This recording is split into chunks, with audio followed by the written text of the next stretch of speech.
Guys, this is part 2 of the previous video, and this video itself will just be the recreation of this plot. This plot was all soybean and a couple straggling corn seeds got thrown in there, but the deer have decimated it to the ground. And so I am going to be retilling and planting only about half as much into soybeans and putting up a 7-foot black deer netting fence to hopefully get the deer out, and also the rabbits and groundhog, stuff like that, at least as much as we can. Are there still going to be some critters that find their way in? Yes, but if we can at least keep the deer out and the majority of the smaller varmints, it will help these beans survive, because right now the deer are getting in, and the previous fencing method that I tried did not work.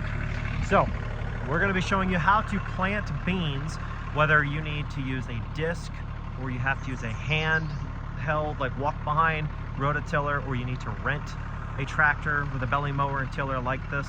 This one I own, but you can rent these in this exact configuration if you want. Might be a couple $100 for a day, but moral of the story is you don't need planters, you don't need giant ag equipment. Am I discriminating against that stuff? No, because I'd like to own some of that someday, to make my food plotting even more extravagant and easier to do, and do a lot more volume in a lot less time. But today I'm going to show you the before and after. So the process is simple. Till or disc, you can do either one. The whole area, make sure there's no vegetation or very, very little, okay? Because you don't want to have, obviously you want good seed soil contact and as few weeds as possible in grass. So cultivate multiple times over if necessary to get a nice seed bed.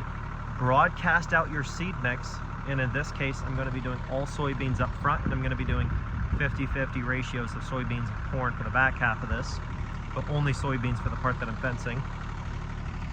And then till or cultivate over again, or disc over again. Set at about 2.5 inches of depth tilling into the ground, not as full as you do the first time, just to make sure that you get a nice dirt covering on a good 80 to 90% of the seeds. And then once that's done, it's done. Let the rain do its thing, and you might have to come back in 3 or 4 weeks and spray some weeds out with some glyphosate, which if you need to, you can also rent equipment to do that if you have to. Or if you have an ATV, or you can borrow an ATV and get a sprayer tank or whatever, you can do that. But you got to do whatever it takes to get this put in. I used to do this stuff before I had, a small tractor and stuff like that. And me and my buddies have done it before on properties where we weren't allowed to use equipment or haven't been able to take it, and use hand rototillers and stuff way back. You got to do whatever it takes if you want the best food. Sometimes it takes multiple trials and errors, and what can you do other than try again? So the first fencing method I used did not work, moral of the story, which is why I'm redoing this. It's not that the planting didn't work, it did work. I have plenty of other food plots. As you can see, that's corn. Did the same thing. I had lots of corn and beans planted that did the same thing. But this one is right in the staging area where the deer come out of the woods, so they mowed these beans down multiple times. And so we're gonna do it this time and put up a 7-foot fence with only 1/2-inch holes, and hopefully that will be good to keep the deer out.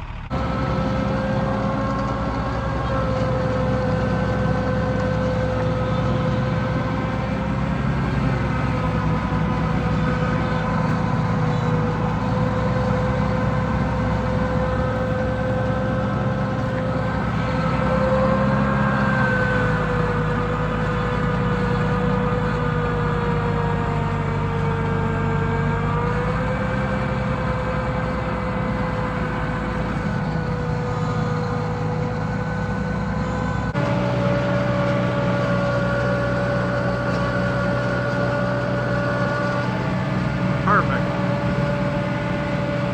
It's a bummer I'm having to do this for the second time, but all you can do is adapt. Or you can just let the food plot stay totally ruined and not have the best food in the area, but I'm not gonna let that slide. I'm gonna till the rest of this in and show you the results. It's working perfectly, especially since I already tilled this once a couple months ago. The ground's not so hard right now from sitting. It's tilling up pretty easy.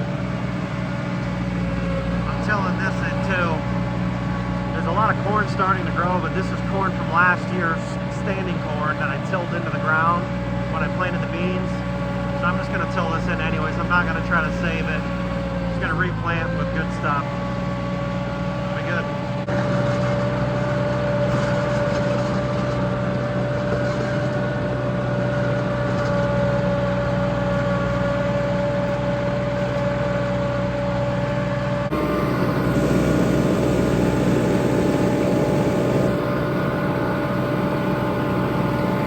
Those are what you call licking branches.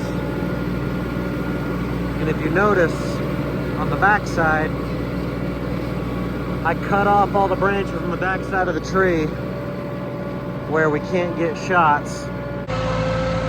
Everything is planted.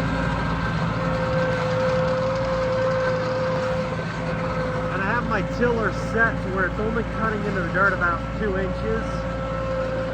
And I drove over the whole plot just like that to mix that seed into the dirt. That's all you gotta do. So here's the final product.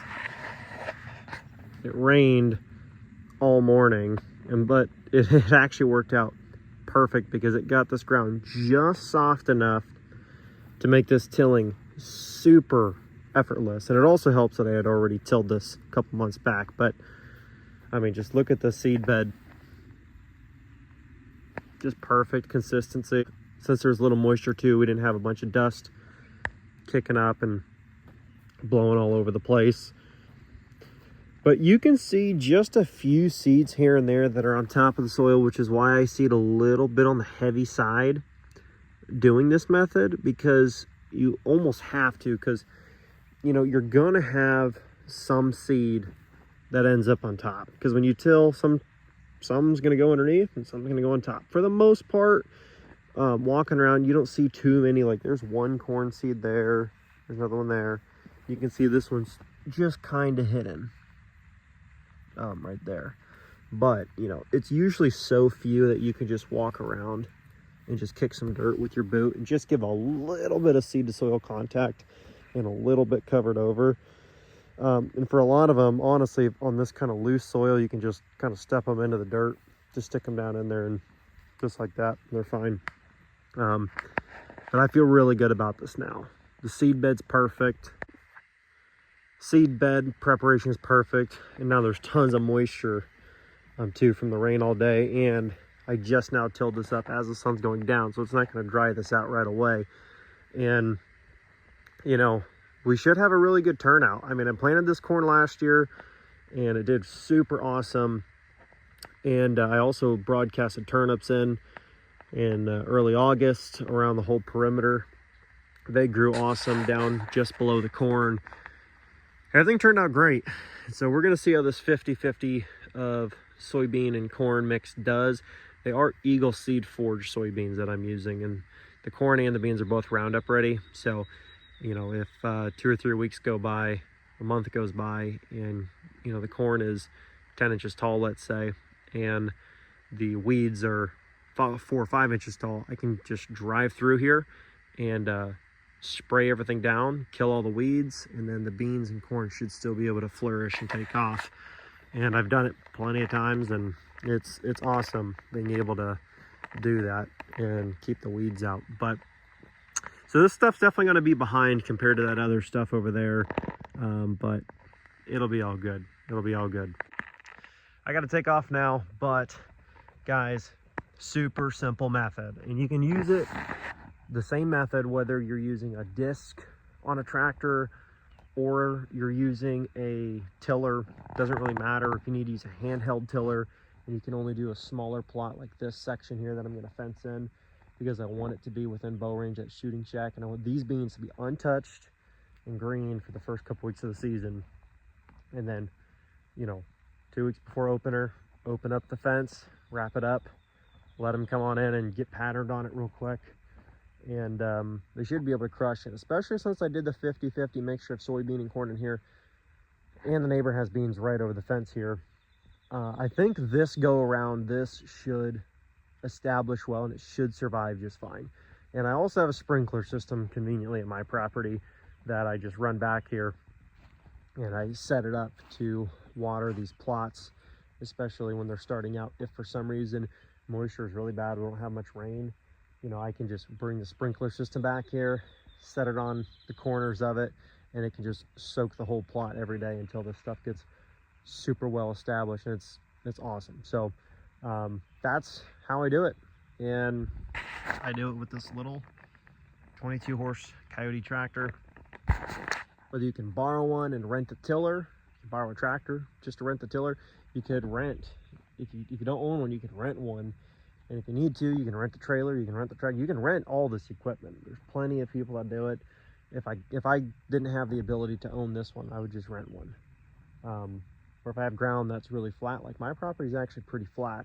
Honestly, I could get away with a $2,000 or $3,000, you know, old two-wheel drive tractor and probably be just fine pulling around a disc or a tiller on something like this, as long as it can gear low enough to even use a tiller. But a disc would be just fine as well. But anyways, guys, that's it. It's as simple as it gets. And if you want to know how it turns out, I've got videos I might drop in here at the end going over the results that I had from last year doing this exact same method, and it worked awesome. All this corn over here you see growing, same exact method. All this stuff you see right here growing down this whole lane here, exact same method. All I did was mowed this all down, just mowed down a trail through the middle of all this brush, tilled it up multiple times, threw down all my seed, tilled it in one more time just to kind of mix that seed into the soil, put down some triple 19 with the seed before he tilled it in. And some of you might need it, sometimes you don't need it, but you know, it can't really hurt just to add it. And then this is how it's turned out, and this is 6 or 7 weeks, I think 6 or 7 weeks in the ground.